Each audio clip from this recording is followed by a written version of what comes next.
তুমি আগামী মাসে একটু টাকা বেশি পাঠাও বাবা, আমরা তো আরেকটা জমি কিনতেছি, তোমার ভাইটা বিয়ে দেবো, ভাইটা পরীক্ষা দিবে, বাবার জন্য টাকা পাঠাচ্ছে, কিন্তু আজকে এসে দেখে তার এই যে প্রবাসী ভাইয়ারা সরল শুধু আমাদের প্রবাসী ভাইদের প্রতি অবিচার করা হয়, প্রবাসী ভাইদের প্রতি একটা অবজ্ঞা কাজ করে আমাদের দেশে। প্রবাসীদের প্রতি না সবসময় শুধু চায় সন্তানকে ভিডিও কলে রেখে বাবা নিজেই আত্মহত্যা করলেন। কত ভয়ঙ্কর একটি নিউজ, এমন দৃশ্য বা খবর আমাদের দেখে যেতে হচ্ছে। বাবা সন্তানকে ভিডিও কলে নিয়ে উনি সৌদি আরবে থেকে দেশে আছে, সন্তান সম্ভবত বরগুনা হতে পারে, বরগুনা জেলার সন্তান, ইন্টারমিডিয়েটে পড়ে, বড় প্রায়। বাবা ওদের আত্মহত্যা করছে, কিন্তু বাবাকে তারা রক্ষা করতে পারে নাই, উপকার করতে তারাও কান্না করছে। একটা মানুষ কতটা প্যানিকের মধ্যে থাকলে বা কতটা হতাশাগ্রস্ত হলে মানুষ সন্তানকে নিয়ে আত্মহত্যা করতে পারে। আসলে আমরা অনেক সময় আমাদের প্রবাসীদের প্রতি আমরা জুলুম করে থাকি, আমাদের প্রবাসী ভাইদের প্রতি তাদের প্রতি অবিচার করে আমরা।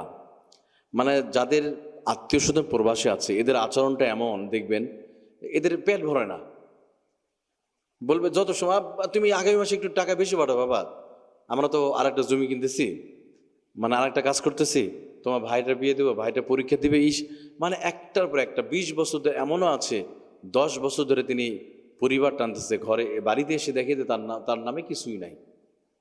আচ্ছা, তিনি মেহেরত করলেন, বাবার জন্য টাকা পাঠিয়েছে, কিন্তু আজকে এসে দেখে তার কিছুই নেই।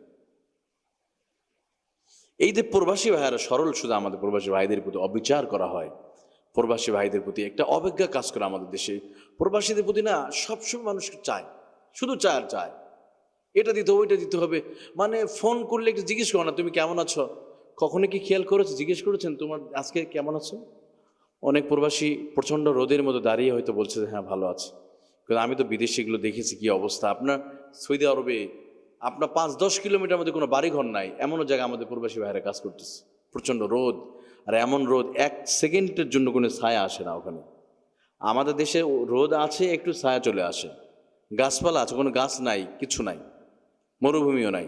মরুভূমি আছে, পানি নাই, কিন্তু আমরা খোঁজ করি না যে তুমি বিদেশে আছো ভাই, তুমি কেমন আছো, আব্বাজান তুমি কেমন আছো, বা এইভাবে বলতে পারি না।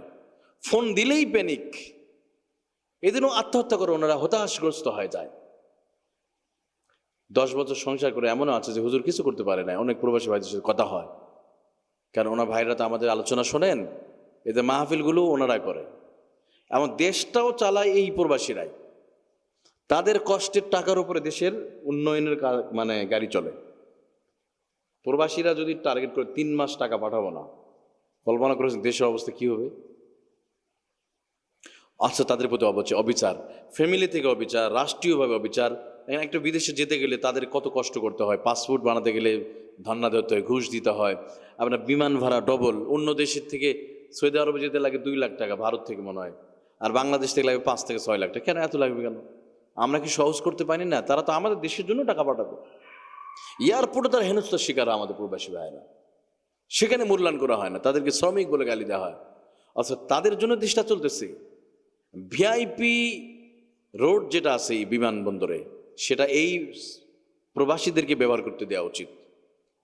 অথচ দেশের এমপি মন্ত্রীরা ভিআইপি ভাবে ওরা প্রবেশ করে, অথচ তারা কিন্তু চোর, তারা চুরি করে ভিআইপি রোড প্রবেশ করে। আর আমাদের প্রবাসী ভাইরা বিদেশ থেকে টাকা পাঠিয়ে দেশ চলতেছে, তারা আসছে খুবই লাঞ্ছনা গঞ্জনার মধ্যে।